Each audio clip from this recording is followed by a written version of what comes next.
Hi, everyone. It's April, and it's nice outside, but we're still staring at a computer. So, welcome to Nerd Life. Uh, we're going to get started, and let me find my tab to present from. And it helps if I actually start the presentation. All right. So here we are in April. We're going to be talking about rigging tonight.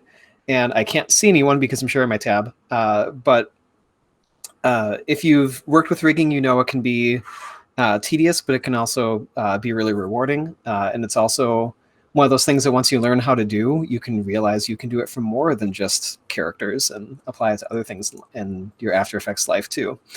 But for the agenda right now, for the evening, we're going to talk about the latest version of After Effects, 18.1, released like 2 weeks ago. We're going to have 3 quick tips. Then we're going to have our rigging presentations by Alicia and Tara. We're going to take a look at a couple prompt submissions for our prompt this month, which was sushi. Show and tell, so if you got something to share or something that you need help with or just something you want to show off and get some feedback on, get that ready for later this evening. We're going to briefly talk about next month's meetup and kind of take stock of how people are feeling about redoing a piece from one of your first reels. And if we aren't feeling like that's going to be a very popular thing to do for people to show off some of their very, very early work, we'll just make it into a kind of a reel critique. So you can bring out your reels and we can take a look at them and give each other tips. And lastly, we are going to give away the printed manual for Duik, speaking of rigging.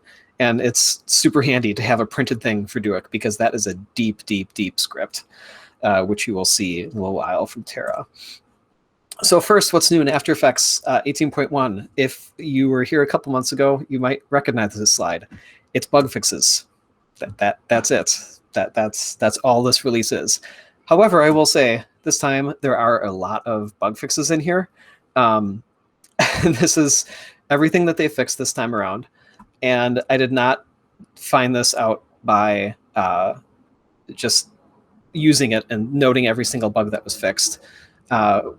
Where you can find this actually, and we can, you should bookmark this if you don't have it already, but we'll link to it as well. The After Effects User's Guide online, they redid this, I think sometime last year, and it's actually really useful now. And in here they have this what's new in After Effects, and here's everything you can see. This is what was released in March 2021. Here's what's in beta. And here is where they have the latest release stuff for bug fixes. So if you have a bug that's bugging you, you can take a look for it in here and see if it's been fixed. But this is a super handy site to have access to. So that's where I got all of these. I'm not going to go through them all. Mostly 3D stuff. Also things like apparently copying a layer with the linear color key crashed After Effects. Who knew? But that's fixed now. But now we're going to go into our quick tips. So first, Mike is going to give us a brief overview of some of his favorite shortcuts that he uses in After Effects. Brian is going to show us a mouth animation timed to audio keyframes that can be pretty automatic in After Effects. And I'm going to show you a quick tip for looping things. So I'm going to stop sharing, and Mike, you're up. All right, we see things, but we don't hear you. Well, that's because I'm on mute. There you go. That's what happens in these meetings. All right, so my shortcuts for today. I'll start with the anchor point. These are things that I didn't know really existed, and I just found them out of dumb luck.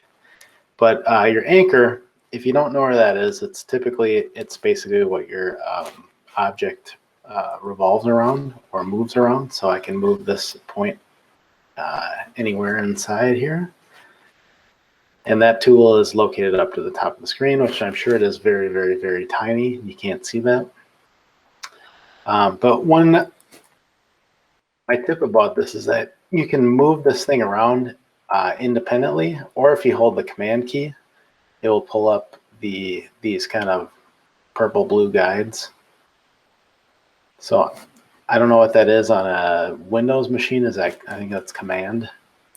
The other nice thing is with this cursor, sometimes when we bring things in from Illustrator, like that anchor point may be way down here, and you're kind of wondering why, like, how do I get that back? You can, the shortcut is, I believe it's Command Option Home key. And that just automatically centers the object, the anchor to the object. And my next tip is, a lot of times I'm always wondering, like, where's the center of the screen? And I have these up quite a bit, and kind of using my just eyeballing where things are at on the screen. I also found another dumb luck key is just if you hit I think it'd be on Windows Control and the Home key, you can auto center your object to the viewport. Let's see. One other nice feature, and this one I just discovered this one. Wish I could zoom in a little tighter here on this, but what I'm doing is on the I guess the value down here, which is at 0%. Sometimes it's nice to be able to move things by decimal rather than just, you know, one click at a time, one pixel. If you hold down the, again, Command and Option key or Control Option Windows, you can, and then use your up and down arrow key, you can move by like 1 decimal point as opposed to 1, 2, 3, 4, 5, you know, 6.1, 0.22. And all I'm doing is holding Command plus the up and down arrow key. Oh, that's my spiel. Those are time savers, though, especially like centering. Yeah, I think I knew about the anchor point centering a while ago, but then like only recently also learned about like centering in the comp with like Command Home. It's like, where was that for the past 20 years of my life? But all right, so thanks, Mike. Yeah. So Brian, we'll have you share, and you can show us your mouth setup. Okay. Not your mouth, but your character's mouth.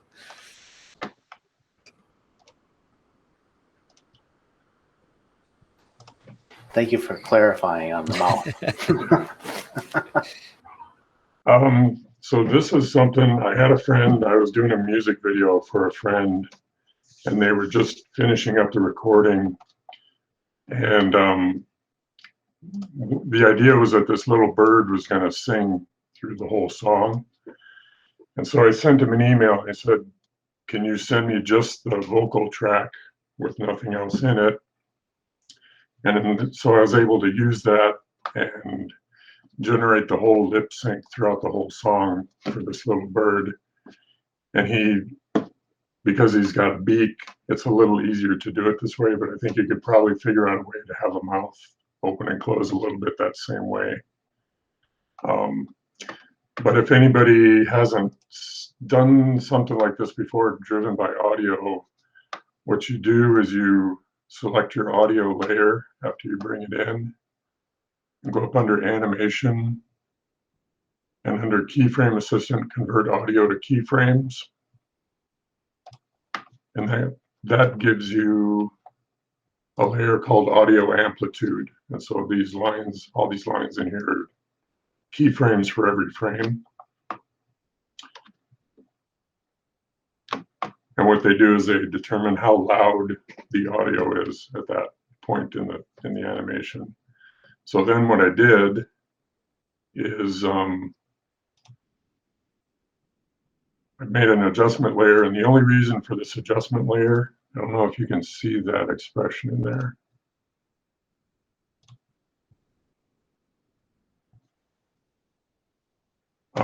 But basically, the amplitude of the audio wasn't quite enough to open the mouth as far as I wanted. So I multiplied it by 4. And the way I got that expression in there is just pick whip the angle into this both channels slider from the audio amplitude that was generated.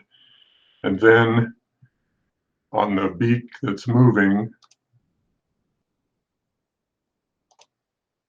I just pick whipped that to this mouth opener angle control.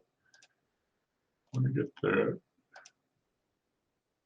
And then these extra numbers on the end, the minus multiplied by -1 is so that it opens the right direction.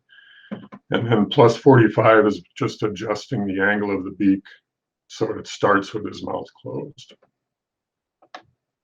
That was that's a very kind of hidden feature in After Effects, is that audio amplitude, and it can be useful for a lot of things. I know some people use it for like music visualizer type things too, or if they can either want to drive something to like a beat, they'll use that, not even to necessarily affect the animation, but at least like even clearly see, you know, like where all those beats are hitting. So it's a handy thing to have. I didn't see, does that have keyframes on it? Because I was looking for that under animation. When you create the audio amplitude, it will automatically generate keyframes for right stereo, left stereo, and dual, or both stereos. Okay.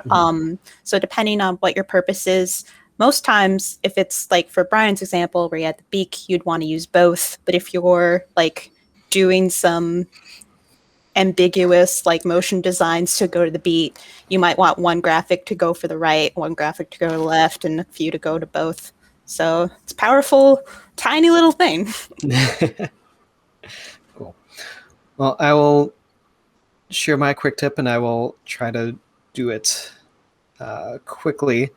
So mine is talking about looping, which if, first of all, this is my very serious animation I have going on here. But oftentimes we need to loop something, and something we might know is that we would pop open our expressions and just type in loop out. Great. Now we have our beautiful animation that's looping out forever, but it only goes in one direction, right? Like right now for this one, it's static until I get there. Well, I could do loop in, and now it's looping at the beginning, but then at the end it stops. What you can do here to be a little tricky, you can actually get both of these in here. So what I'm going to do is do loop in. I'm going to add loop out, but this isn't going to work the way you'd think it would right off the bat. It's going to shove it all the way down there. And that's because both of these actually contain the original keyframe value, so you're doubling all your values in here. But we can fix that by subtracting the value. And now what we have is something that loops in and out. And that will go on forever and ever.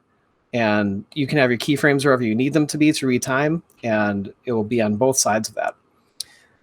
Where this can be handy is, let's say we have this beautiful ball animation I totally didn't do in 30 seconds. And we'll do the same loop in plus loop out minus value. Autocomplete is great, but sometimes it does not do what I want it to do. Now, look at that. I have a ball that's not doing what I want it to do. So what I can do here is ping pong, which is one of the best things that can ever happen to looping. And now we have a ball. But what's kind of fun is we can do a different type of loop on each side. So say I just want this to be continue. So it's going to now slowly drop. And then it's going to go into our keyframe animation and keep looping. Or maybe I have, stairs here, and we're going to start this with offset. And now it's going to feel like it's kind of rolling down these stairs and then bounce at the bottom. So it's really handy to get two different kinds of loops in your animation there. But honestly, like this feels so cheap, but it's one of the reasons I use this a lot is, I'll have my animation. This is auto-oriented, and it'll just go through. And I like the continue. Let's see. The continue loop type. So I'm going to use that actually on both sides. Do continue in there. Subtract my value. If I can type. And now it just goes in a straight line, but what's nice about this is it's too slow, so I can just speed that up. And now it's fast. But it continues on. Like I don't have to worry about messing with, where in the comp these are, or anything like that. Like trying to line it up just right. If I just want something to move faster or slower, like this is really handy for like drifting things. I have both of those, and it just goes on forever. So that is my quick tip. Loop in plus loop out minus value equals infinite looping. So Wait, so what does continue do? Does it just continue the motion tangentially from where it leaves? yeah, so continue, what it will do is it will look at the essentially the velocity that's right before or right after the keyframe, depending if you're doing in or out, and just continue at that speed. So if you do something that eases in to a complete stop, a continue will be nothing because there's no velocity there. But if it's doing like that, where two linear keyframes, it's just going to keep on a straight path on that at that same velocity. Got it. Thanks. So yeah, there's continue, ping pong, offset, and cycle is the default option if you don't put anything in there. So cool. Well, I'm not going to thank myself, but thanks to Mike and Brian for presenting your quick tips tonight. That is appreciated. Yeah, you're welcome. All right, so let's see where we're at. We're going to get it right into our presentations. So Alicia has a tip for using image sequence rigging, and she has a video that we're going to watch through. It's a few minutes, and then she's going to be able to answer any questions if you have them. Her video should have audio. If you're seeing it and you don't hear anything, just like yell at me because I can't see any of you right now. But let's take a look at Alicia's tip. Hey everyone. In this video, I'm going to show you how I use image sequences in rigging to create a collage-inspired stop-motion-esque head rig that can talk and raise its eyebrows all while turning around. Now, using image sequences for rigging is not a new concept. The techniques used are inspired by sprite sheets in game design. A sprite sheet is an image that consists of several images, aka sprites, laid out in a grid that can represent a variant, a building block, or a single frame within a larger animation. The difference between how we use this technique in today's rigging example is that we don't need to optimize our workflow for gameplay. So our sprites don't need to be combined into one image, and instead can each be their own frame within a sequence. That's probably still not the best way to explain that, but it is the general gist of it. It'll be easier if I just show you. So, this is a rig for a project that originally started in 2014. I was young and naive and signed up for a project not knowing that it would follow me for the next 6 years across 3 different studios. I'm grateful the client enjoyed the process of working with me because that original rig was, quite frankly, scary. But it served as the jumping board for the process of using image sequences in the future rig. For the original rig, I asked Russ, that's who this rig is of, I asked him to send me a video of him mouthing the ABCs while holding his head as still as possible. With the ABCs, I was able to get plenty of mouth shapes. I knew well enough that asking him to mouth the phoneme shapes was likely to give me odd results. But in the end, it was shaky handheld cell phone footage, so that should tell you something about what kind of quality we ended up with. For the new rig, we used the same approach, except this time Russ flew in and we actually shot him doing basically a TikTok dance from 8 different angles. That way we could get all the frames and angles that we needed as quickly as possible. That same day we also recorded him mouthing the ABCs from those same 8 different angles. One thing we were pretty lucky with is that as Russ was saying his ABCs, he ended up moving his eyebrows quite a bit. This was great as we were able to isolate those movements later, adding even more control to our rig. I spent a day or so picking the best frames and then another day cleaning up whatever frames that needed it. Now, here's where things get interesting. I knew that I wanted to have about 2 frames for each letter of the alphabet. It's surprising how much expression variation there is in similar phonemes, so I decided to keep the alphabet approach instead of breaking them down into just a small set of phonemes. Also, everyone knows the alphabet, so sharing the rig and creating a mouth key was pretty easy. For my mouth shapes, we had 26 letters times 2, or 52 frames, plus a resting mouth shape, so 53 frames. I made my sequence with the chosen mouth shapes 100 frames. Now, let me explain why. I'm breaking the head into 3 main components: the base head, mouth, and our bonus eyebrows. I'm creating a rig for the mouth that affects just the mouth using a simple masking technique. I did the same for my 9 frames of eyebrow movement and for the head, Well, the head actually, it's completely stationary, except for the bow, bow, bow, bow, bow, head rotation. Now, the easiest way for me to explain how I added the extra level of head rotation while still being able to animate the shape of the eyebrows and the mouth is to just use the mouth as an explanation for everything. For the mouth, we have 53 frames. We never needed more than 2 numerical spaces. The reason I made the mouth shape sequence 100 frames is so that every 100 frames could be a new angle. That makes the math super easy, but it also gives us a ton of flexibility to add more mouth shapes later if we wanted. I have an expression controller that controls the mouth shape, which is limited so that it can only return a value of 1 through 53. And I have another expression that controls the head rotation, and that is limited to 8 because there are 8 angles. The rotation number is then multiplied by 100 to get that controller to affect the third number space. Now we just need to add those two values together in our time remap. So we're adding the number for the mouth and the number for the head rotation, and that will tell us which frame should appear from our sequence.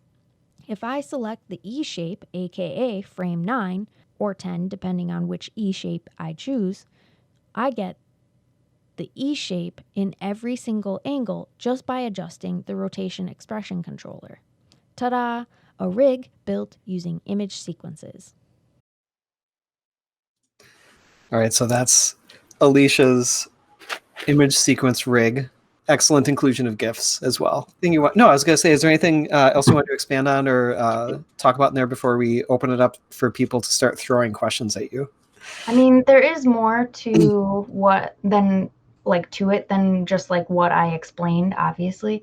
But I feel like the part that is the most like, oh, that's an interesting way to think about like numbers is the idea of like thinking of like these numbers as like slots that can hold like a frame number that tells you what frame you want to show up. And that if you multiply that by like 1,000, now that can be a whole separate number. And then when you add them, maybe I'm doing a worse job of explaining it. This is why I had to write it out, because I was like, I always go off on tangents and it's a little bit harder. But it's basically like let's say you have 3 things that you need to control and they're layered on top of each other, like a rotation this way, a rotation this way, and like the mouth. And you only have 9 mouth shapes, 9 positions of like up and down, and 9 positions of this way. It could be the 100s place is one of those slots. The 10s place is the next one of those slots. And then the ones, or is that what it's called? Do you know what I'm talking about? Yeah, like in math, like the first slot, the second slot, and the third slot have names. So you just say, okay, well, this one is your slider is still like 1 through 9, but then you multiply it by 100 if you want it to affect the third slot. You multiply it by 10 if you need it to affect the second slot. You don't multiply it at all for the first. And then you can add those, and that's how you can like layer different, mix and match different animations in various image sequences. It does mean your image sequences are crazy long, though, too. Yeah, and has a lot of blank. It's a really clever, solution to get that all to work out and control them in that way. So, do we have any questions for Alicia? What do you call it? Image rigging? It's just rigging, but like using an image sequence. Image sequence. Okay. Yeah. So in game design, a sprite sheet, like let's say you have a sprite sheet for like a character's run cycle like this. Let's say it's just two frames. It would be all in one image, and it would be like this frame and then this frame. And you would cycle like a crop between those two to create the like run cycle. In this case, it's not all in one image. It's like each image is one frame. So it's like using that idea, but in an After Effects-y way. Yeah. No, I'd actually like to learn more about that. That seems really cool. It is. It's a great way to like, you're limited to whatever poses you have. Like 53 frames for just the mouth was probably overkill, but the biggest complaint the first time around was, well, actually there were two of them. One was that colorizing a black and white photo, which we had made it black and white to blend all the different pieces we were splicing together. Colorizing that like made it creepier than just leaving it black and white. So that's why it was black and white the second time. It was like, okay, we're going for like a cutout print aesthetic. Let's just go all the way there. So then he doesn't look like a dead person who's just been painted to look still like rosy cheeked. Put the motion in the basket. Yeah. But then the other one was that the mouth was the complaint was that the like lip sync didn't feel quite right ever, because we only had like a limited number of mouth shapes on the first rig, and it jumped pretty drastically between them, which I think is okay for like a really cartoony look. But I think because we were using actual photos and splicing it, and it just gave a weird vibe. So the 53 frames of like mouth shapes, that gave us a lot of flexibility to kind of like blend between some. We didn't even always have to jump, because like your like ABCs kind of, your mouth like nicely moves or whatever, and we only needed like 2 frames.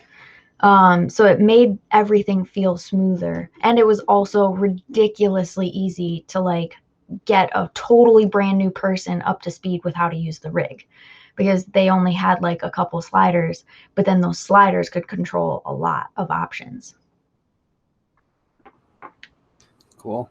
Yeah, I think that it would be nice if we can get 53 different mouth shapes for our illustrated characters as well. That'd be insane. be nice to have instead of 8, you know? So cool. So I'm actually just curious, this isn't a technical thing, but how did this project end up following you for 6 years? Oh man. I'm sorry to bring this up. Well, I when it first popped up, so it was, the RFP came from Stanford. So like, I don't know, I got like starry-eyed. Like I was like, ooh, Stanford, like I could never get in there. My family's gonna be so impressed. I'm animating for Stanford. I'm smart now. So I was like super stoked about it, and I went all out writing the pitch deck to win the RFP. And then we won it, but then we had done 2 videos at Neighbor, but then I left Neighbor and I went to Flora and Fauna, and they knew from the start that they wanted it to be 5 episodes, and I just kind of assumed they would probably just continue on with Neighbor. But they were pretty adamant. Well, Russ was pretty adamant that he wanted to like stick with the same person. And I think part of it was because I was like so jazzed about it at first, so jazzed about it that I was like, I'm gonna learn, and I was just really excited about not just animating on it, but like kind of like getting a free class one-on-one with like a freaking Stanford professor, which seemed really awesome at first. I only say seemed because in the end, I have a very different, like once you get past learning about economics, then you start to draw conclusions based on that. And once I got further into learning about economics, I personally, now if Russ ever watches this, which I don't think he ever will, but if he ever did, like, this isn't a knock on him or anything, but the more I learned about economics, the more it felt like reading tea leaves, or like as valuable as like a horoscope, because everybody's using the same statistics and data, but they're all drawing different conclusions. And even in the video, like Russ had years to like sit and really like thoroughly explain why he drew the conclusions he drew, and I still drew different conclusions. And I don't know, it was frustrating because by the end I didn't really want to animate it anymore, because I was like, well, I don't agree with everything you're saying. But there's no way I could have known that like 4 years before, because A, I didn't know as much, B, it was like 2014. It was a very different time. And yeah, I don't know. Everything was just different. Like in the video clip of like the clients actually sitting with us, that was the day of the 2016 election. So they flew in that morning, and I was like, put your game face on. It's time to like not be freaking out internally. Just let's talk US economics. Oh my God, we're so screwed. Yeah. Well, I mean, in the end, the result of it though is really really a nice effect. So if nothing else, forget about the economics. You learned a really cool technique. So Yeah, yeah, that's true. And I plan on using it again someday if we ever need a character spinning while talking. well, hopefully somebody else will be able to use that here too. So we do have a question from Mackenzie who said, was each mouth shape then chosen and animated frame by frame to do the lip sync? Yes. Like out of like frame by I mean, I guess there was some in betweening because like the way that like people say their ABCs, it flows from one letter to the other. So in some cases we were able to use like After Effects tweening between two letters that just conveniently like worked for us. But yeah, it was all hand keyframed, and there was a lot too. And no matter how many times we told Russ that like he couldn't change the script after we had done the lip sync, like we literally never animated lip sync until the very end of the project. Like everything else has been locked in, and now it's basically like cleanup. And then Russ would be like sitting there watching the whole finished thing. And I mean, I understand this. Like even with this video, I was like, oh, if I had a little bit more time, I would have inserted a little bit more detail here or a little less here, or I would have maybe explained things differently. But like, you can't do that forever. And also hand keyframing, like it looks really nice, but it takes a long time. And we didn't want to have to, like nobody wants to listen to Russ say the same or vaguely the same sentences over and over and over again. So yeah. Yeah. It's a lot of work to do lip sync like that. So yeah, but it was worth it. It flows really nicely. There are some places where it's a little bit more choppy. Like that's something I did learn is that everybody kind of lip syncs differently. So like some people, because we really did have a lot of different animators kind of get thrown in because it was like whoever was available at the end of the project. Oh, congratulations, today you're a lip syncer. But yeah, some people were very like, now the mouth's open, now the mouth's closed, and they would only really use two main mouth shapes. And it was like, okay, well now that you got the open close part, we just need to like go back and you know that those are your beats, but like you gotta use the shapes. Well, cool. Well, I think. Oh, there we go, Todd. How long were the? Most were 5 to 6 minutes, and there were 5 of them. And then for like some of the videos, I don't know. I guess like after when we were getting to the end, like the last 2 episodes, I think that's when Russ was really realizing like, oh, I wish I would have put more in. I wish I would have put less in, or I wish I would have said something else. He was doing that a lot more towards the end. So I'd say like it's technically the final result was 5 videos, but I actually think we animated more like 7 videos, like 7 5 to 6 minute videos. It was a lot. It was many years of my life. Yeah, that's a lot to go through for doing any kind of animation, let alone anything that has lip sync. So yeah. More power to you. Nice job. Yeah, thank you so much for sharing. It's going to be a helpful technique, I know, for a lot of people. I think Eric has a question. Oh, Eric. Yeah, hi, Alicia. It's good to see you. I see that you teased it along with the face. It looks like you're rotating the entire body with that rig.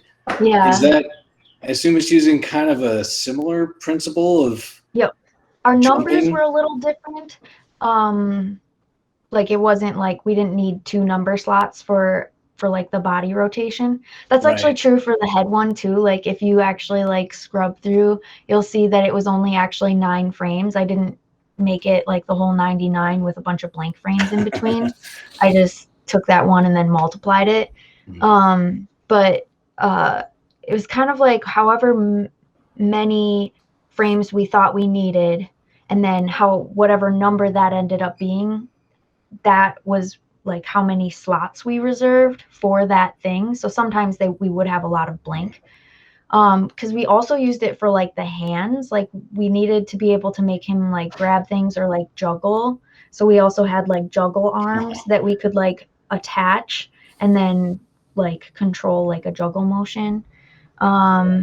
We were gonna go like all out and be able to like make him walk around and everything, but it kind of got like a bit more heavy because that's referencing a lot of image sequences, and it was eating up a lot of space. So we had to decide like what is most likely.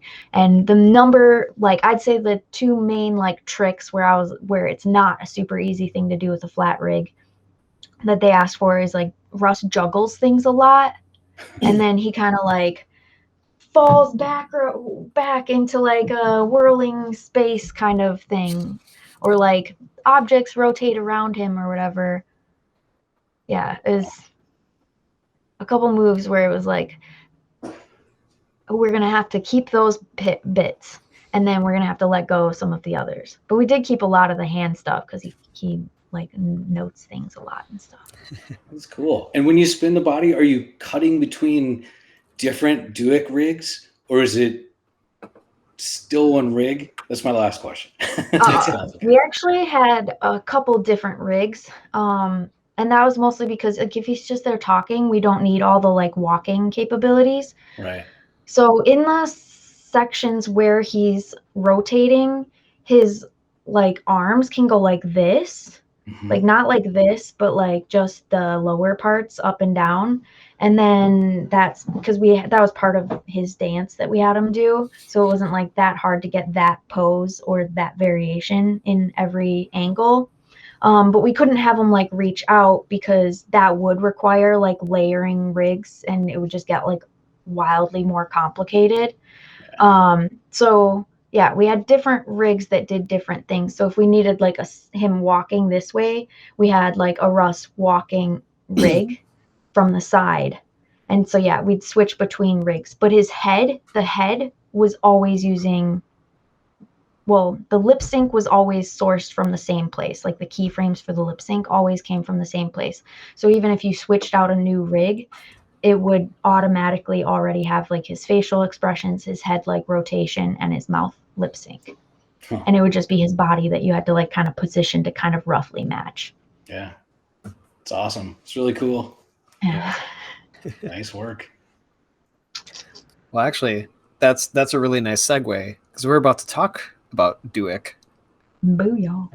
So it actually really good segue because Tara is going to talk about a little bit about mouth rigging and how to get those shapes to do what you want them to, and then she's going to talk about some full body rigs.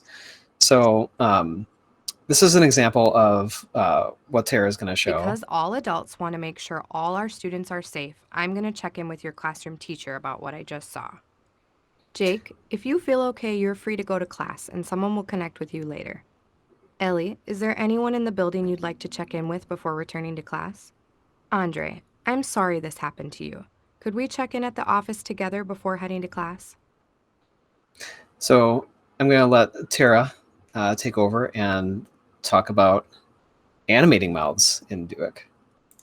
Hi, guys. So essentially with character animation, and I come from a media arts and animation background, so if I take something for granted, please interrupt me and ask your question. But essentially with character animation, you're going to want at least 13 mouth shapes to start with, I would recommend. You're going to want to have, and Alicia's video talked about this, but like mouth shapes that correlate with certain sounds. That's going to be like your A, which is very ah, your O, your E, your I, your sis, your chis, your oohs and your ors. That sound where like your tongue is behind your teeth for thus and lus and does. BMMPs, VFs, and your ooh woo doos. And so those are like all the different shapes that your mouth makes the sounds with. And you're also going to want a few shapes just for like expressions. So you're going to want a close shape, a laugh or joy shape, a frown or sad shape, and then a default shape, which is really an opportunity to kind of like reveal the character. So if you have a very sad character, their default shape might be like a mega frown, or if they're very tired, it's like maybe half open because they're falling asleep and drool is on the default mouse shape. It's an opportunity to like have fun. And then essentially what you're going to do is if you work in Photoshop, I would recommend that you make sure that you have those mouse shapes as like a very big file, because you can always scale something down in After Effects, but it's harder to scale something up and maintain its resolution. If you're working with Illustrator, it's vector, so it doesn't matter what size you can make it. You can scale it up and it'll maintain its image integrity. So now if I bring up After Effects, does that show up on your screen? Or do you still see that PDF? Still looking at the PDF. Okay. I think I need to stop sharing and reshare.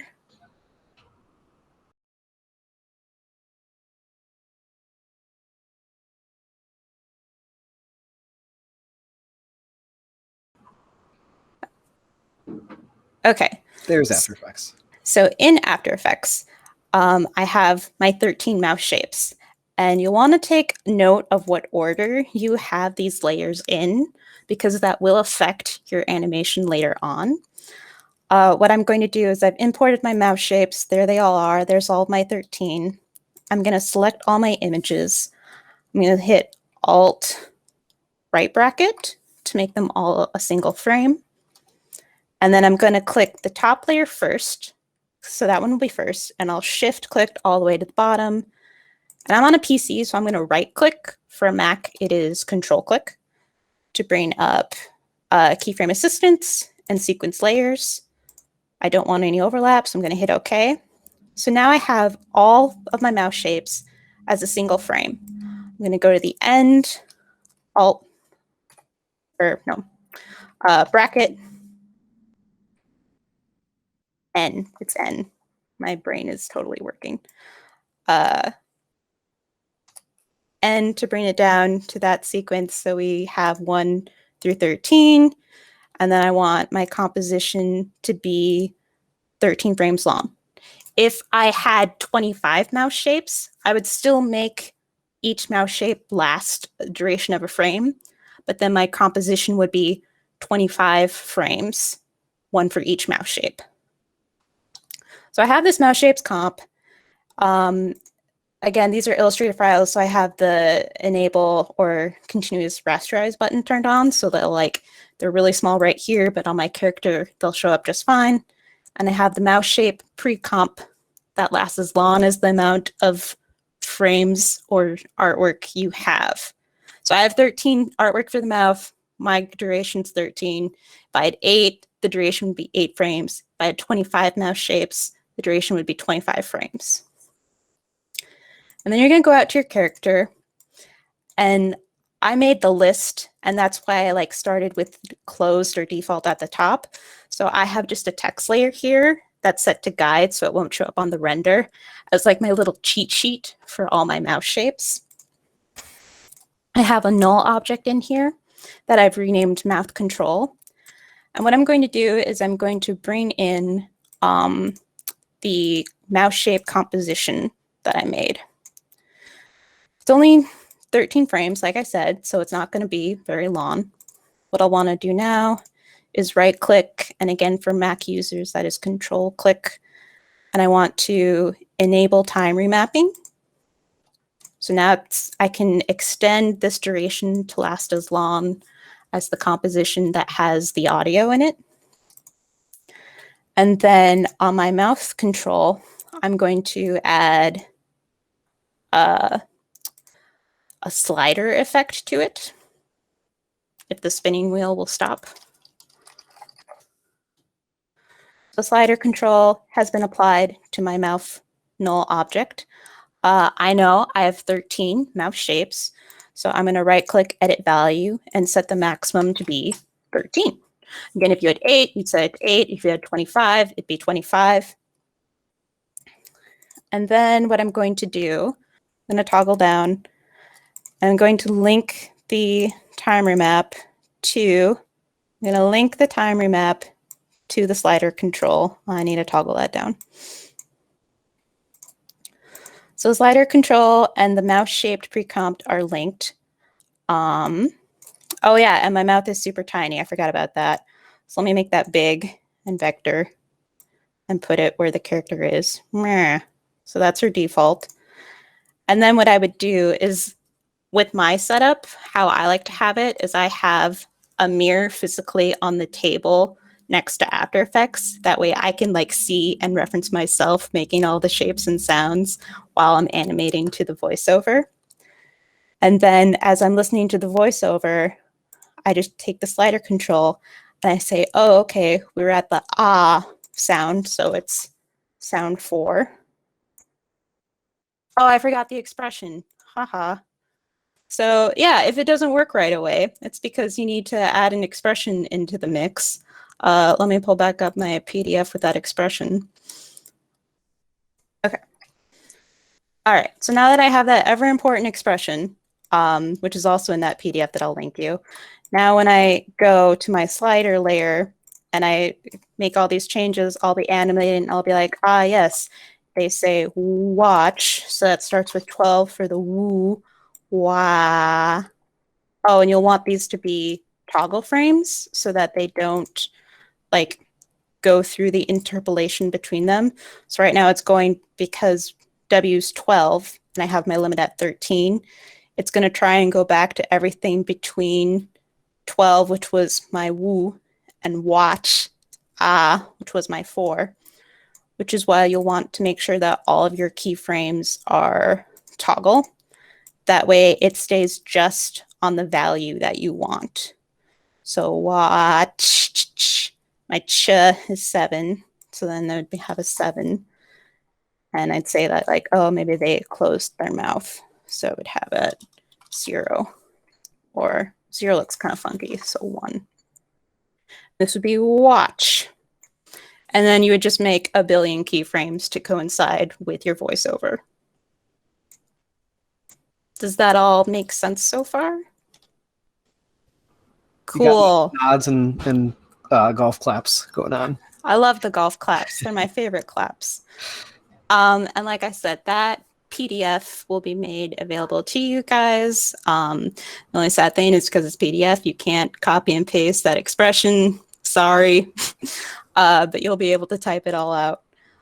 So that is mouth control based off of shape artwork. The other demo that I have for you guys is Duik. I am working off of the newest version of Duik, which is version 16. It's very, very exciting. There have been a lot of new innovations.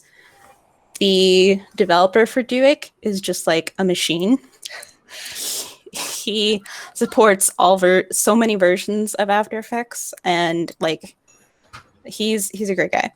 So I also have a PDF which I'll share about the Duik rig, which also has some troubleshooting tips in case you can't get Duik to install successfully.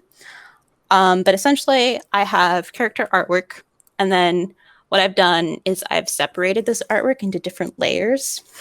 And if you're unfamiliar with character animation, try to think of like where you need to separate your layers as like where all the joints are. So like you'll want anchor points and separations kind of like with the shoulders, your elbows, your wrists, your thighs, your knees, your ankles. You'll want, a separate head and a different neck layer. And essentially, anytime you're doing rigging is so very, very technical. Like, make multiple instances of your pre-comps to save you time in case you do something wrong and you need to go back.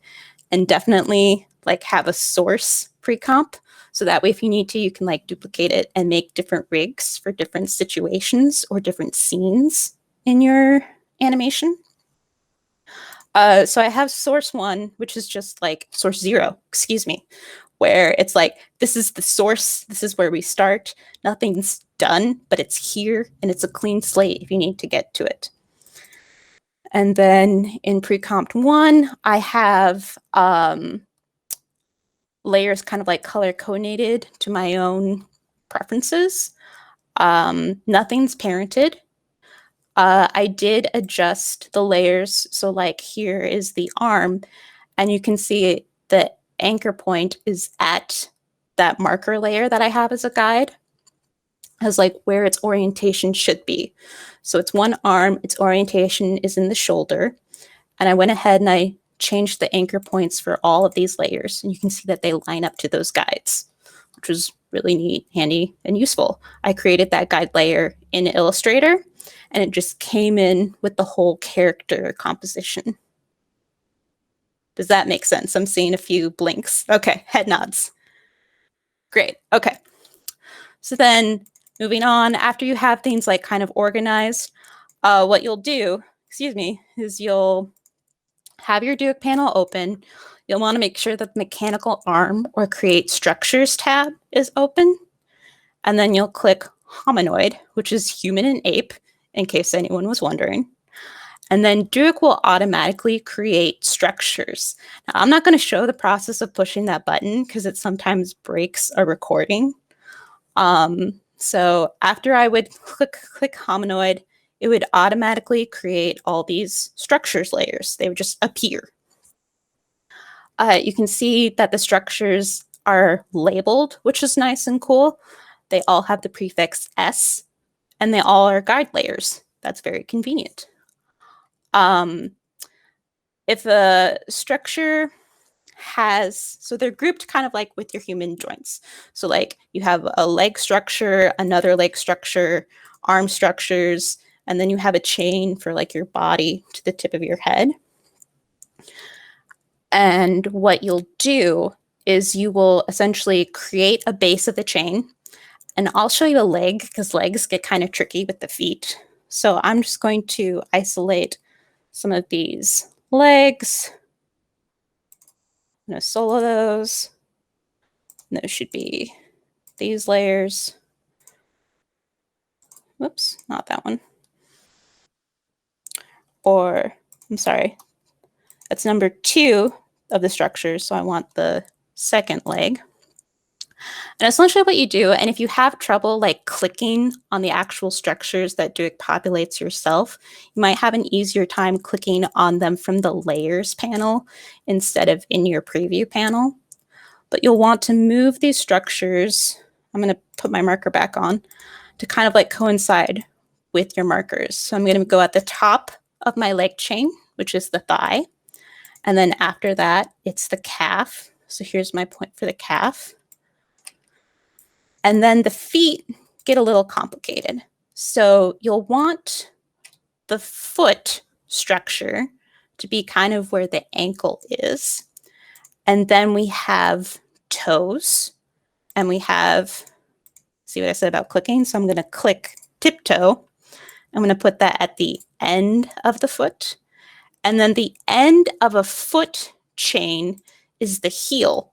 And the heel should kind of appear behind your foot, if that makes sense. And they do that for the action of rolling your foot when you're walking. And then it will also allow you, because when you're walking, you like land on your heel and then your leg folds down to flat and it plants on the ground. So your heel for Duik is at the back of your foot. That's just an oddity. And that's why I wanted to show you going that for the foot or the leg. So you will continue to like make all these different alignments with your structure layers to your artwork layer. And then fast forward in time, we did it. Here's the character. He's got all of his legs chains are connected. Here's the arm chains connected. And then his torso chain, which goes from hips or pelvis. Torso chain has spine 1, spine 2, neck, head, and then the tip or end of the spine. And something that I see a lot happens with beginners and rigging is that they'll want to put the head like right at the bottom of the chin. that when you think about how the human body interacts, like we don't lead with our chin. That's just kind of goofy. And I look like a real dilly bar right now as I'm leading with my chin. So what I recommend, and it's even a little offset from where I had originally suggested with this marker point right here, but you kind of want the head to be positioned like near the base of your ear or kind of like near your nose. Because like we lead with our head is connected to our neck, but it's behind your mouth of your face. So you kind of need to consider anatomy when you go to build this rig. So everything's color coded, yay, bonus. And we have all of our structures set up. And you'll notice that like kind of going back between like, oh yeah, here I just had artwork color coded. And then when Duik automatically creates these structures, you'll notice that at that step, like the structure chains are already connected to each other. So as we continue to like build our out where our positions for our structures need to be, like they're still connected to each other. Like the parents of your structure chains will not be connected to anything because they are the lead. So the thighs don't have a parent. The arms, which is kind of your shoulders, don't have a parent. And then the pelvis or hips, which again is like the base of your torso structure chain, doesn't have a parent. But everything else is parented within that chain automatically, which is really cool because Duik's a super robust tool that has a lot of awesome capabilities. What you'll notice though is that what I did is, I'm sorry, I have dry mouth. Such a fun fact to share. Hydrate, thank you. So you notice that like originally I didn't have any of my artwork layers connected. After you have your structure set up in a way where it's positioned and it looks good, then what you'll want to do is I have like my head accessories, for lack of a better term, like the eyes, the nose, the mouth, anything that's separated that I might want to animate. I have those accessory layers connected to the head because like there's not a Duik structure for eyebrows that gets populated or a structure layer for the mouth. So I just parent that to the head artwork layer. And if I had any additional like clothing layers that would have been separate, like maybe my character has like collared sleeves or a jacket or a cape, like you would also just parent that to its appropriate artwork layer because there's no structure for it. It doesn't exist. So that's easy enough. But then what I'm going to do is that those layers that should be connected to the structures, so my head artwork, I'm going to parent to my head Duik structure. And then I'm going to go and I'm going to do that for all my artwork that does relate to structures. So I went and I connected the neck artwork to the neck structure layer, arm 1 to arm 1 structure, forearm to forearm structure, and it's just artwork to structure, artwork to structure. You do that for your torsos, for your legs, for your arms. And as I said, like the spine has like pelvis or hips, spine 1, spine 2, neck. I just have the torso connected to spine 1 because it's like the base. And again, when you think about how the body acts, my torso, if I were to bend over and pick something up, I'm not going to bend at my rib cage. I'm going to bend at my hips, at my center of gravity. So that's why I have my torso connected to spine 1. Does that make sense? Head nods, love it. Okay. So like you'd continue to go and you would parent all the layers as you need to and that the structures are aligned. Then you parent. So you keep going through that. And then you click on the links and constraints button because like we set up the rig, which created the structures. And then you go to the links and constraints panel, which is this weird like chain. And then you would go and you click on Auto Rig. And now, in addition to these structure layers, we have these new green controllers that Duik creates. And again, just like how when Duik created the structures, they had the prefix S, we can also see that that's the same for the controllers. They have the prefix C, and everything's also still labeled because Duik's amazing. But like I can like go back to the rigging panel, and if I ever like need to start over my rig or I need to like shift something, I have the option to select all structures, which is nice. I have the option to show or hide them with they're all selected. And one thing that's important to note is that because of the nature of Duik, like it creates all this pretty layers for you up front, but there's a lot of like coding and scripting that's happening on the back end. So you never ever want to copy and paste a layer. You want to make sure that you go in the Duik panel and duplicate. And you do that in case if you had like an octopus with a lot of limbs or something.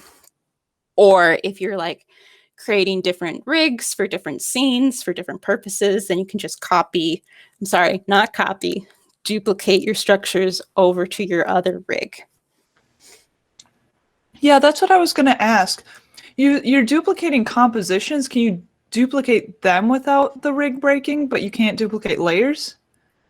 So if you copy and paste layers, like they're referencing like invisible stuff and coding. So copy and pasting, like it's going to break. It's not going to work. So you can, like, if you really like a structure that you've established, you can like select them and duplicate them in another comp. Yeah, I know you can't duplicate layers, but yeah, you're talking about sequentially duplicating compositions. Like you have one where your rig is halfway built and you have another comp where it's fully built. Are you creating a new Duik rig each time, or are you able to actually just duplicate the composition? If I were to like duplicate 04 guide rig, I'd have guide rig 2, and that would be just fine and dandy. Okay. So that still behaves the same, but it's just like you said, copying and pasting the layers. It gets wonky. Thanks. Yeah. Thanks for asking.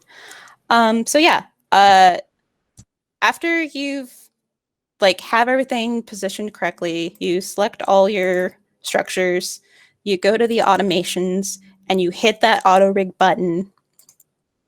That creates all these new controllers. And I don't really need the structures anymore. So I'm going to select all my structures. I'm going to turn them off and then I'm going to shy them because they're doing their job. I don't need to see them. They're fine. I trust that they're okay. Whoops. I'm also going to turn off and shy my original marker layer because that has served its purpose. Like everything's aligned. That's just distracting at this point. So now I have the Duik controls. Let's test it out. Let's see how I did. I'm going to grab a hand, pull it away. Hey, there's Guy. He's got his hand on his hips and his other hand on his hip. I'm going to grab the head, and you know what? I'm going to rotate it because he's looking down. He's disappointed at what you've done. He knows what you did. He sees you with his unblinking eyes. So you can like pose and do a whole bunch of different stuff with your rig, and everything acts as it needs to. Like if I wanted to, Guy could do jumping jacks. One of the things to note is that like right now, Guy's hands are both like facing inward. They're facing towards his torso.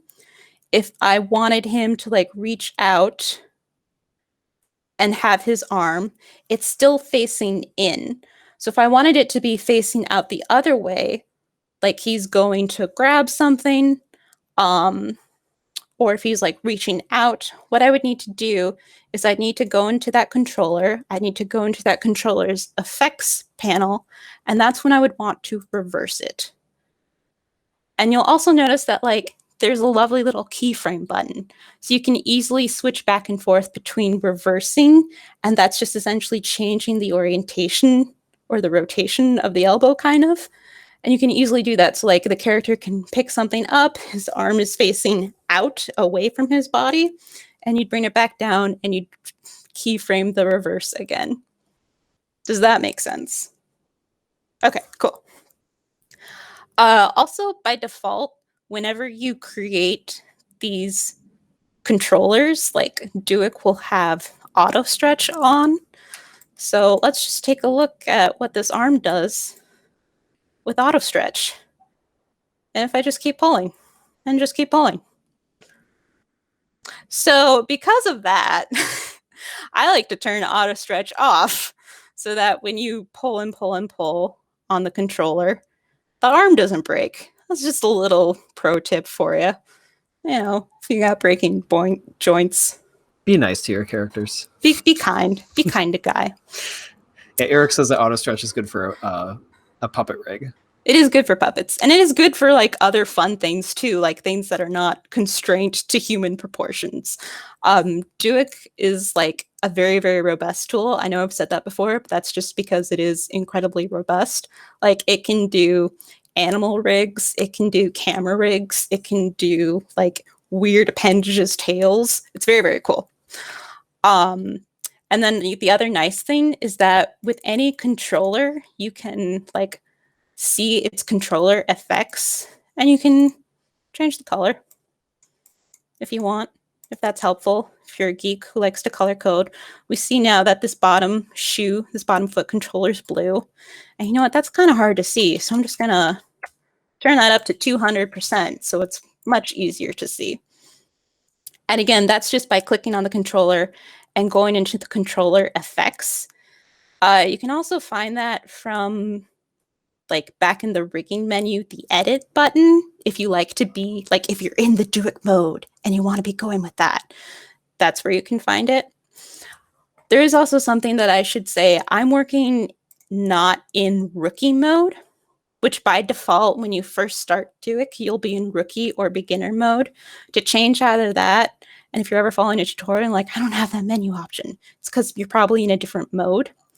At the bottom of the Duik panel or window, there's like, I don't know, like their info icon, their what's about, their news. There's a little wrench for settings. You click that settings wrench to go there, and you'll say user interface. Oh, I'm an expert. How crazy. Oh, there's God mode now. Cool. Version 16. What do you know? And you can just like cycle through, and that'll take you through the different working modes of Duik. Rookie's a baby bottle. Standard's cup of coffee. Expert is like an ale mug, and God mode's a barrel. Cool. Now you know. Yeah. So you can change your controllers. You can make them easier to see. You can color code. You can do all that. And you'll just want to animate your controllers. And that'll help you do things. And then your artwork layers are still, they're connected to the controllers, but they're still able to have independent tendencies, if that makes sense. So I can still grab his eyebrows and I can make them, or his eyebrows are a bad example because they're not connected to anything. I could grab his arm and I can still affect the arm, make the arm super big, like he went to the gym, he got swole, and I can make his arm like beefier or bigger without breaking my rig. So like they maintain to the rig. If I move this arm controller, sorry, I had the artwork selected. If I move this arm controller, like it still behaves to the rig, but that layer property, as goofy as it is still also maintained. So you can have a lot of fun. Oh, and I also moved it when it was super big. There we go. And yeah, you can move things independently. So like if you're animating and like you need to move like the hand over just like a smidge, which I wouldn't recommend doing, but you're able to, you could do that as well. So after you've created a rig, if you have a scene that requires walking and you want to take advantage of Duik's auto walk, this is where I would recommend that you definitely have a separate composition because just like how with Duik, it created the controllers, it created the structures, and they're all doing stuff like in the background. When you use the auto walk feature, that is also going to be true. So with auto walk, all you have to do is you have to have like structured the rig, you have to have the controllers made, and then you would go at the top menu in Duik, there's a gear and a play button, which is your automations. You want to click that, and in that menu set, there's a walk. So I'm going to fast forward in time to where I've selected my controllers, I've gone to the automations, I hit that walk button, and then my rig kind of like slumps over a little bit, and there's this giant walk controller icon that appears. So this is going to enable me to have the auto walk cycle. Oh, you'll also want to, like, if you haven't already, like adjust your timeline of your composition to make sure that you have enough time for walking. So what I'm going to do is, by default, auto walk is set to 100%, which is him walking. I'm going to create a keyframe, have him walk for, oh, that's offset, sorry. I still want him to walk for 5 seconds.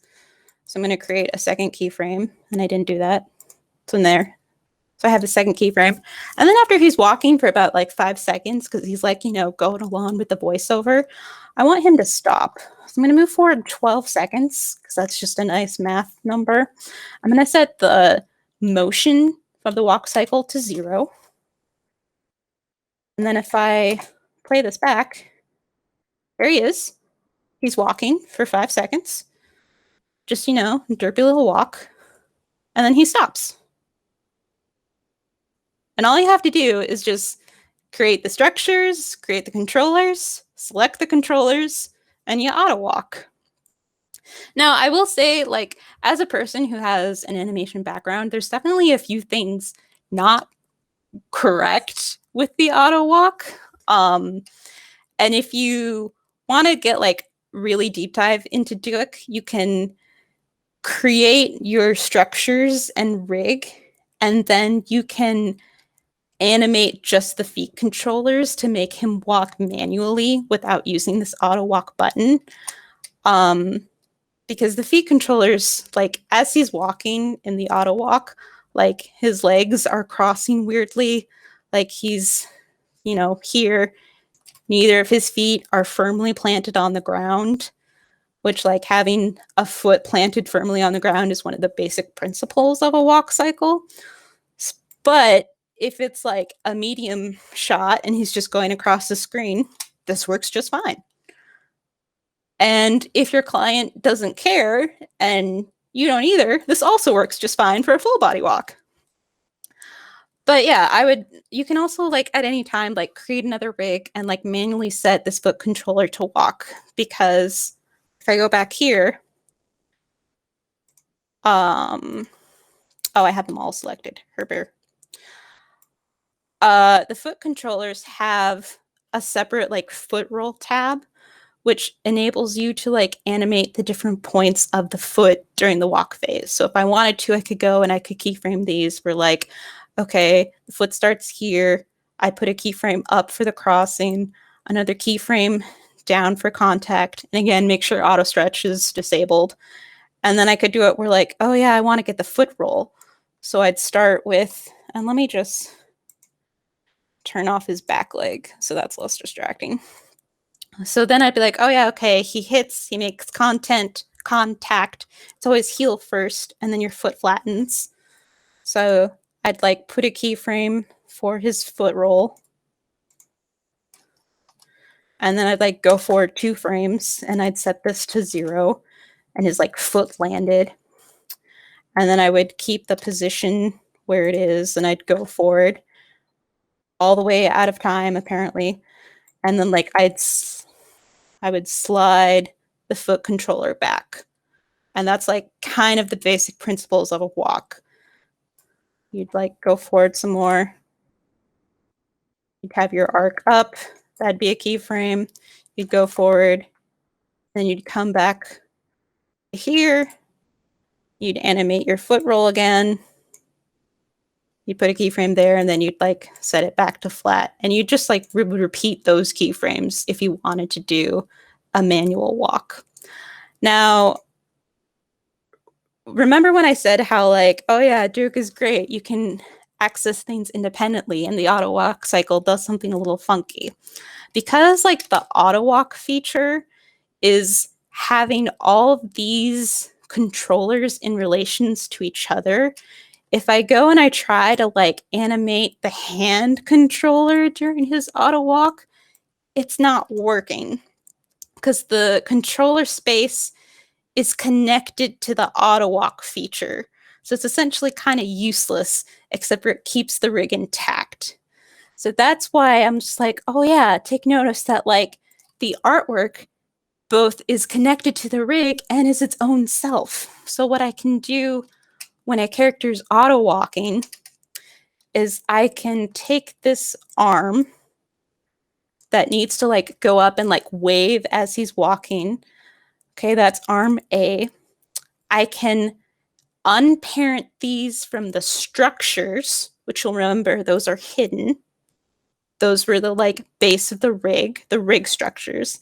Instead of parenting to the structures, I'll keep arm A because that is like the base of the chain, but I'll take the artwork that's following that chain and I'll just parent them to each other. So I'll parent the hand to the forearm to the arm.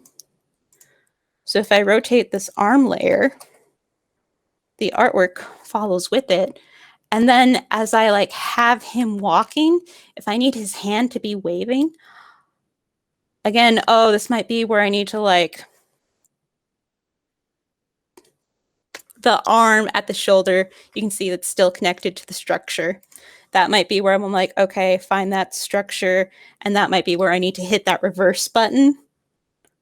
If I need him to be waving, or like, let's say he's like carrying something, he's holding something. I can like reposition the artwork and it behaves independently from the parent. So like maybe he's holding like a backpack or he's got something under his arm, like a stack of books or whatever, or maybe he has his arm extended and he's holding a dog collar or dog leash. So that's why the artwork like both maintains its identity and is connected to the structures. That was kind of like a talking circle. I'm sorry, guys. I hope that made sense.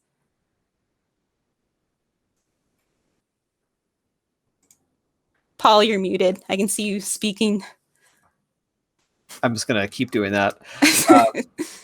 Hannah mentioned that similarly they've used toggling forward kinematics on and off for doing something similar, because that would disconnect it from the rig as well. There's, like in anything, there's a million ways to do like the same two things. So yeah. Does anyone have any questions on the rigging process? I kind of went back and forth. I kind of talked in circles. It's a lot to talk about.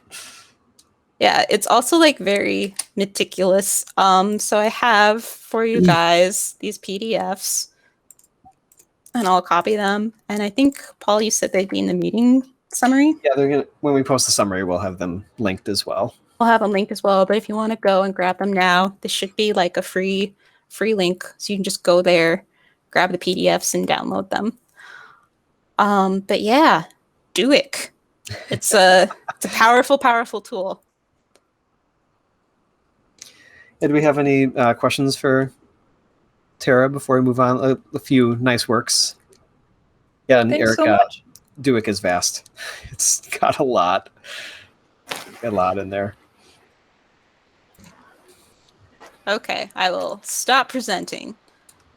Thanks, guys. Thanks for sharing. Yeah, Duik, definitely, it's worth grabbing. Even if you don't do rigging, there's some other automation tools in there that are pretty nice, like rolling and other like camera movements, like Tara's mentioning. So it's worth digging into. But I do recommend looking at the documentation because it is a big, big thing. So next we're gonna take a look at the people who submitted for sushi, and by the time we got to the start of the meetup, we have 2 people. I don't think Lucas is on. Are you, Lucas? Looking at the roll, I don't see Lucas. Well, we're going to look at his anyway. He just won't be able to answer any questions you might have for it. So Lucas posted on Instagram. We'll take a look. Unfortunately, Instagram will loop a little bit.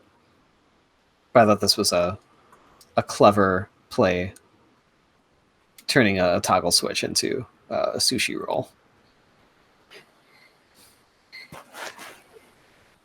So that's Lucas's. Adam, however, is here, right? Maybe? I thought I saw Adam before. Adam's here. He's just Adam's muted. Here. Muted and not on the roll. Okay, so we'll take a look at Adam's next. And Adam, I know you have a looping version on Discord, but it's I had to present it, so we're watching it on Vimeo. I like saying audio. But I just love the idea of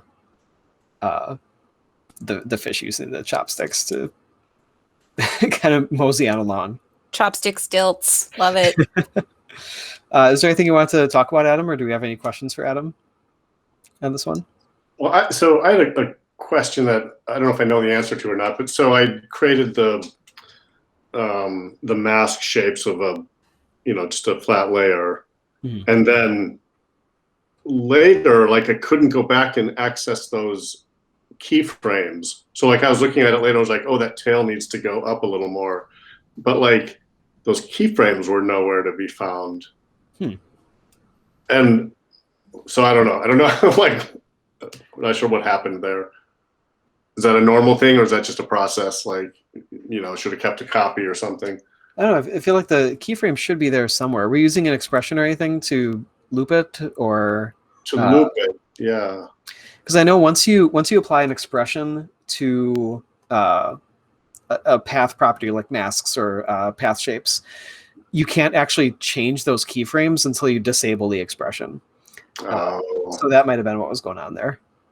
It's an annoying thing that happens. I'll check that out. Cool, thank you. Brian raised a hand, I think. Oh, yeah, I had a sushi thing too. I put it in the Discord. I put a link in the chat. Cool. We'll take a look at that too. Any other questions or comments for Adam before we move on to Brian's?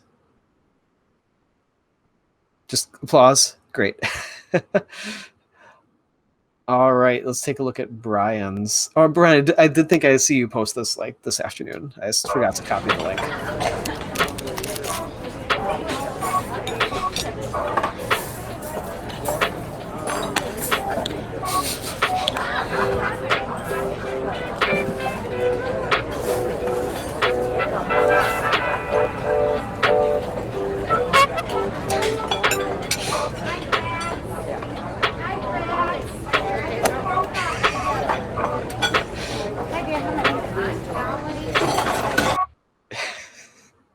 I have to say that was that's great. That was kind of relatable. I do know how to use chopsticks, but there's something about sushi that just like gets away from me every time. Is there anything else you wanted to talk about or bring up with your process or your idea behind this one? It may or may not be autobiographical, but that's it. This is great though, the stab into the sushi.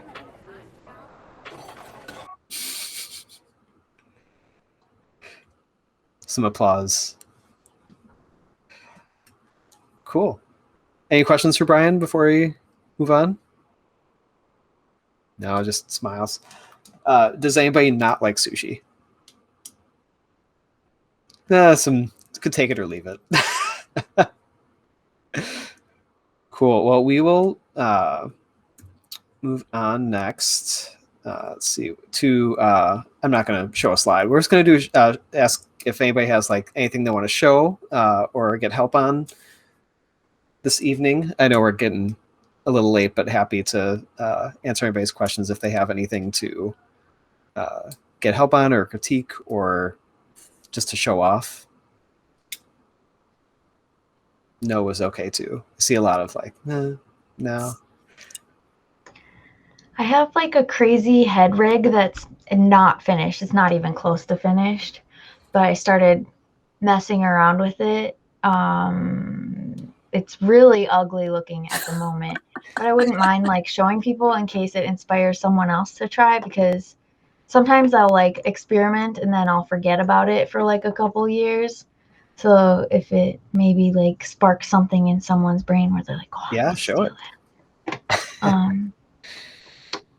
First I have to find it. I'm glad I'm not the only one that sings and like self-narrates as I'm doing it. I do that for everything. I mean, that's how you tell that you're not a robot, right? It's not the captchas. It's the do you sing while you look for things. Yeah. Yes, I do. Because I am a human. Okay. Share, present now.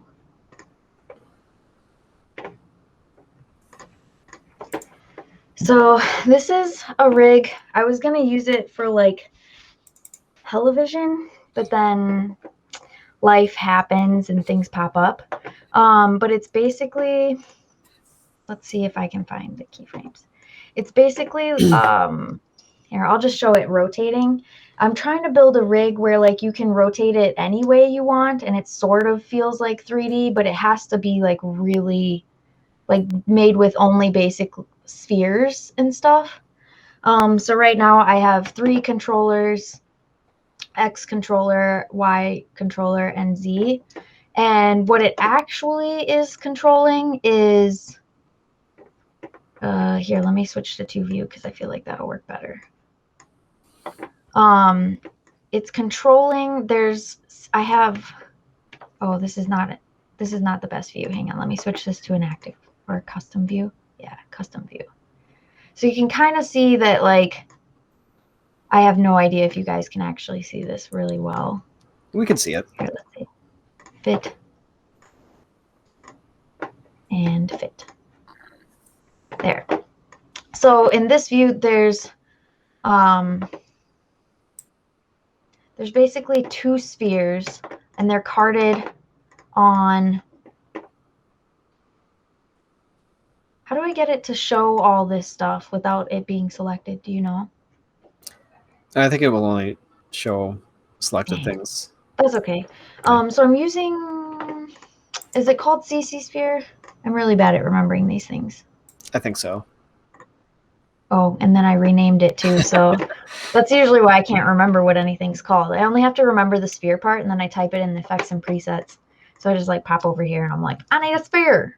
Yeah, CC Sphere. So the sphere, this is like my texture. Oh, that's the worst one I could probably have picked. I have the face base, which is just flat blue. And then I have the jaw base, which is, here, I'm just going to grab it. It's just this part. So like just the bottom part. And then I guess they're all named face base because I didn't get as far as labeling everything, but this is actually the hair. And then I do have a nose in there, and then some eyes. They don't blink yet. There it is, jaw base. And then I have like the face, the facial features and everything. And the idea would be that like you could animate like the mouth in here, and it gets textured, like wrapped around a sphere in CC Sphere. But since CC Sphere is like not real 3D, I use like CC Sphere on carded layers that automatically like rotate themselves. Gosh, this is why I have to record like a video, because like I see everything in my head, but trying to turn those visuals into words out loud is really hard. But basically what this is doing is there is a controller, there's the 3 controllers, X, Y, Z, and they are parented, here, go like this. Ooh. There we go. They're parented to the rotation of, well, the layer itself is parented to the null. So when I rotate this null in all those different directions, the X, Y, Z, which I had separated them so that, oh no, they're automatically separate. Position is the one where you'd want to separate it. But anyways, so this null, when I rotate this null, it rotates the sphere, but it also rotates the layer like around in 3D space, which is how I'm getting this effect. In one of them though, so if I look at this, the space-based sphere, I'm actually multiplying the rotation. So this, it says this comp layer head center null transform X. So this is parented to the X, but then it's multiplied by -1. So it's reversing this. And that's how you get it to like kind of almost always like, I'm not doing a great job of explaining this. I'll make a video, I promise. Someday I'll make a video and explain like how I did this. But basically, after everything is put together, it kind of breaks. If you look at it this way, you can kind of start to see like it doesn't blend between these two spheres. But I have an adjustment layer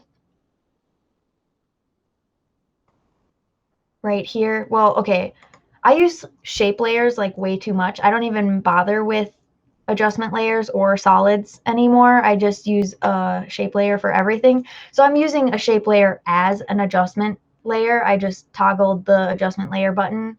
It's just a giant thing that fills the square. Like if you double click here and it makes a fit to fill like rectangle, I just did that because this like double click is like way easier than like being like layer, new, adjustment layer. That's 3 moves. No, I'll just double click here, click here. Now I've got like my adjustment layer.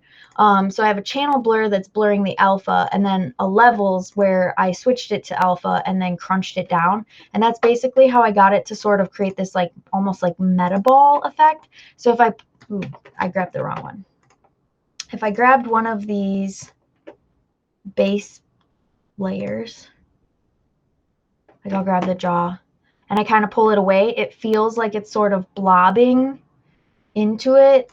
That is a result of that adjustment layer that's blurring the alpha and then crunching it back in to make it crisp again. So if I turned off this, here, let's look at the alpha. I feel like that's the best. Alpha. The channel blur blurs it, and then the levels crunches it back down to, and that creates this nice little blobbing effect.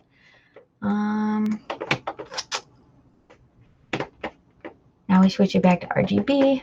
What else? The eyes themselves are still spheres as well, but they are like placed further, so they're not like mapped on like a sphere. So I had to kind of like hand place those. And right now they're both facing like perfectly straight, but I was going to start to experiment like, okay, well, what does it look like when you're rotating this if you angle these away? I just remembered something important. So all of these layers are 3D layers, and there's this camera here. I have it as do not change because I feel like moving the camera is annoying. I like to parent things to nulls and treat the whole thing like it's a stage. Like the camera is locked, the audience is locked, and everything else just moves past to create the camera move. But in order to get these so that I didn't also have to like automatically offset the rotation, I did go in here and I switched these to like transform. Wait, where'd it go? Transform, auto orient, and then all of these layers or auto orient themselves to the camera. So no matter where they are in space, even though they're connected to this null, they always face the camera. That's important because otherwise it would start to kind of create this kind of effect, and that wouldn't be good. Oopsies. Does anybody have questions? Or like want this to fuck around with? It's not fully labeled. I'm usually pretty good about labeling, but in this one, obviously, like everything became a base, which is not. Then it kind of defeats the purpose of the word base if everything is a base. Yeah, Brian was commenting that the alpha trick is cool. Yay. Alicia, how long have you been working on this? I only spent like an hour building it because that's the idea behind television is that you spend as little time as possible building it. And I knew I needed like to animate the lip sync too, because my plan was to make a little Peter and a little Michael Van Swearingen, who they're like the creators of Hellovision or the curators of Hellovision television. And the theme was bootleg. So I was going to literally like bootleg them and create like knockoff versions of them and then just use audio from some of their other presentations and then like make like an animated version of that. But then, yeah, I couldn't do it because sometimes we get like client projects and they're like, oh, it's only like 3 or 4 days and nights and weekends. Well, mostly just nights for like 3 or 4 days. Can you do it? And I love like that feeling of like swooping in and being the hero. So I almost always say yes. But then that means that like Hellovision television, I always leave it to the very last second because like that's the whole point is that you don't spend very much time on it. You just kind of like, you don't judge, you just you start throwing stuff together. You don't care if it like works perfectly or any of that stuff.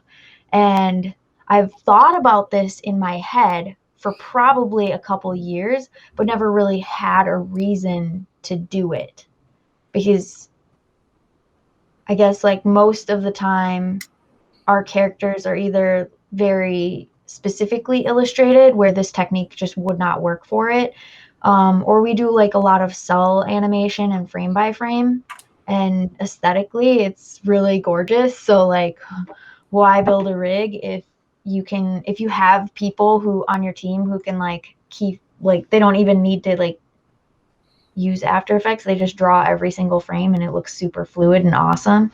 So yeah, but I have been thinking about it and like building it in my head for a long time, but the actual time to like sit down and just start plugging shit into shit was about an hour.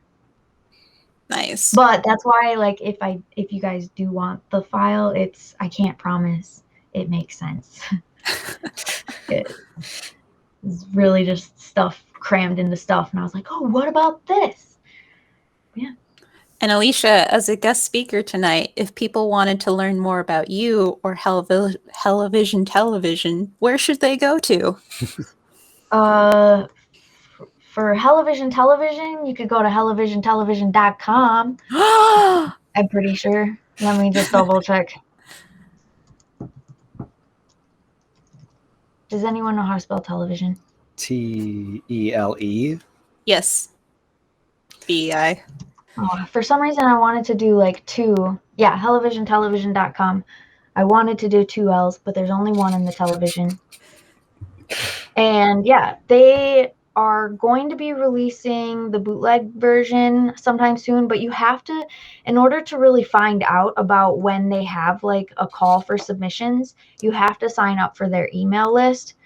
On the plus side, they don't spam you. Like you pretty much only get an email when there's a call for submissions and then when that is released. Occasionally they do like live stream stuff too, where we're doing workshops. Hey!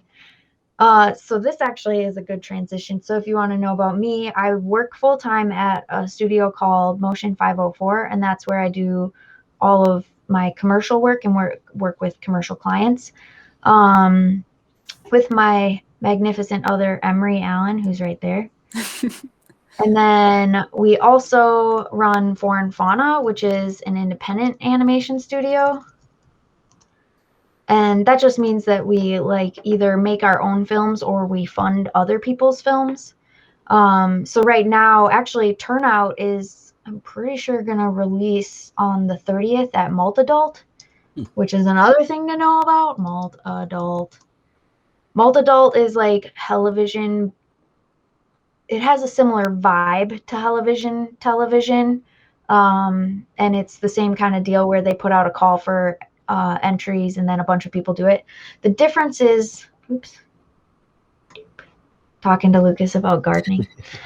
The difference is that Multadult is like more, I'd say it's, well, Hellovision television isn't technically supposed to be just for Minnesota or Minneapolis, but that is like the #1 like participant in it is like is Minnesota people, whereas Multadult I feel like is more kind of like people from all over the place. And they don't necessarily play up the like spend as little time as possible on this. Whereas television is very much like all of their workshops are about improv and just like going like basically it's about practicing the art of not judging yourself when you're exploring animation, like the practicing the art, because we're animators and we like constantly judge everything, including ourselves. And so like learning how to turn that off is a hard thing to do. And so television is where like your crazy ideas can really go wild, because everybody's stuff looks like trash, but it's the funniest, most beautiful, awesome trash in the world. And yeah, did I explain Flora and Fauna? Oh yeah, Turnout is going to be playing at Multidult on next Friday, which is a film that we produced, and Michael Van Swearingen directed it, and it's pretty cool. You guys want to see a trailer? Oh wait, I don't actually think I can play it here and have sound work. Can I? I don't think so. I think you have to be sharing a tab specifically to get sound to work. So. It's not After Effects stuff anyway, so. And we always say if it's somewhat loosely tangentially related, it's fine. Yeah, I mean technically it was composited in After Effects. There you go. There's a lot of gradients, 4-color gradients being used to color it, I'm guessing. I mean, I hope so. I made a video for Michael explaining why you should just color things with 4-color gradients. I think that's everything. Pretty sure. Well, thanks for sharing. Again, You're just a sharing machine this evening. I want to see somebody do something cool with this because I don't have a reason yet. And I'm kind of like one of those people, like once I'm like past that deadline of like, oh, I missed it. Oh, well, I guess I'll never do it. Yeah. So unless television has another reason for why I would want heads spinning around saying something. Maybe one of the themes will be heads. That would be really convenient for me. That would be incredibly convenient. But yeah. And I don't know if you saw this, Alicia, but Hannah says that the correct way to spell television is TV. That's a good one. So that's a grandpa joke. Yes, not even a dad joke, a grandpa joke. So we are coming up on the end here, and just wanted to talk very briefly about next month. Our meetup will be on Thursday, May 20th, and we are going to be doing something with Reels. In our ideal world, we would love to have people commit to taking something from your first reel or your early reel, just one piece, not the whole thing, and recreating it knowing what you know now. We're not looking for, like spending hundreds of hours on this and trying to be like super clever and show offy, but just like, how would you approach this thing, with the experience that you have now? So I'm just curious. I am looking at camera feeds with the people who are sharing. Can I get a nod or a raise hand? Like, would you be interested in recreating something? I see at least one. I see a couple thumbs up. Okay, so we're going to aim that way. 3, 4. So we're going to aim for that. If you're not able to do that, I would still like to keep this, related to reels. So feel free to bring your reel to, it could be your old one, it could be a new one, and either get feedback on your reel or just kind of, if it's a work in progress, get some help on it. But we're going to commit an entire meetup to just reels, show reels, demo reels, all the kinds of reels. So that should be a fun one. Does it specifically have to be from your reel? Because I was thinking about doing a piece as one of the very first animations I ever did, but it never made it to a reel because I didn't know what a reel was. That's fine. I think if taking something from an early time in your After Effects animation video career and approaching it again, I think it's totally fine. So just because it's wasn't in a reel doesn't mean you can't do it again. Yeah, I don't think I knew what a reel was until like a couple months before I graduated college. Well, it doesn't help that it sounds like the middle of a sentence, like a real what? A real good time? It's a real piece of work. It's a real bad joke. Yes. Keeping it real. So that's all we have. It's been a long one tonight, so thanks for hanging out with us. And Alicia and Tara and Mike and Brian, thank you so much for sharing earlier. And Adam and Lucas, who are no longer here, thanks for having a prompt. If anybody still wants to work on a sushi prompt, we will include it in the newsletter at the end of the month. You don't feel like you need to get it done before the meetup. But that's all we got. So we will see you next month, hopefully. All right. All right, Hi, thanks for everybody. See ya.